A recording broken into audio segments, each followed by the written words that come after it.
Miami Book Fair. And in this occasion, you had a chance to speak to someone about American foreign policy.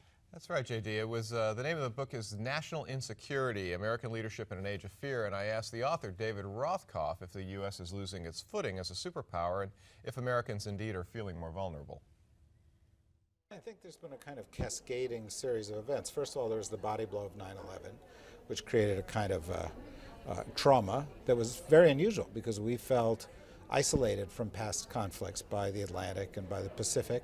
But this was one where we saw the disaster live on television. On our own soil. Right, but also we processed it viscerally, right? You watched it, you saw people fall from the buildings. And so that was a blow. And then we went into Iraq, and that was, in the first instance, a sign of the vulnerability, the sign that we were going to go and reach beyond Al-Qaeda, beyond the Taliban, that we saw threats everywhere. But of course, Iraq didn't go very well. No. And that compounded our sense of vulnerability.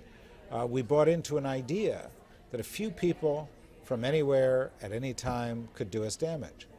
And that compounded it. It has ultimately led, for example, today to the NSA and massive surveillance based on the idea that any of hundreds of millions of people around the world could be a threat to us. Then the reaction to Iraq, the reaction to everything that we did had been so negative internationally that we elected Barack Obama as a kind of a reaction to the reaction. And his foreign policy record hasn't been so good. Now, when you say that, would you say that there's a kind of crisis of leadership with the Obama administration? No, I think there definitely is. In fact, I think if you look back over the period since 9/11, neither George Bush or Barack Obama is going to win any awards as a great foreign policy president. Bush, however, I think it's very important to note, and this is an important part of my book, he grew a lot in office. And so Bush in his second term took hold of things, changed his team, pursued the surge, changed his strategy, got better results. He did, but you know, presidents don't always recognize they're making mistakes.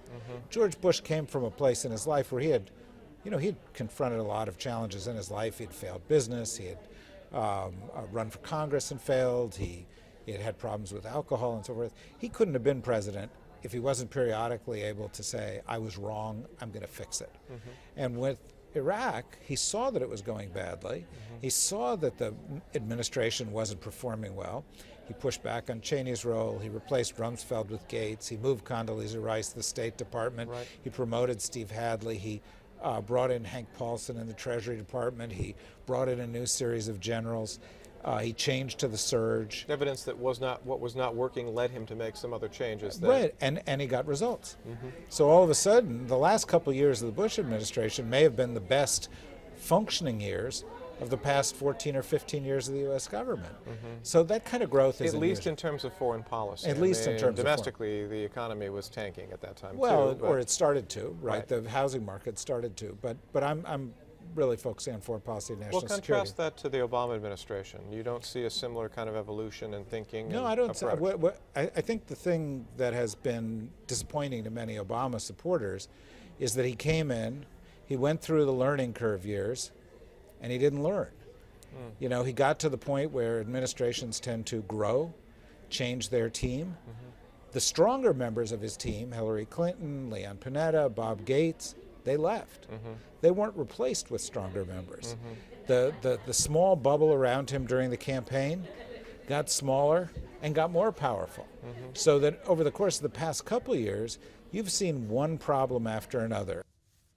And listening to David talk about this, Nick, I'm struck by the fact that it sounds not entirely as if it is just taking a look at policy, but the people involved, almost biographical sketches of these two presidents.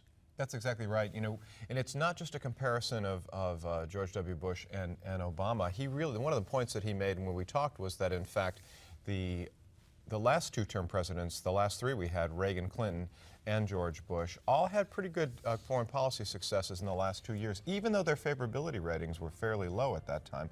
He's not sure that's going to happen in this particular case. Well, obviously, speaking of this particular case, that's coming up. The name of the book again, National Insecurity, American Leadership in an Age of Fear. You see the cover We don't want you to judge the book by its cover. We're going to open it up again. Part 2 of Nick's interview straight ahead here on America's Forum.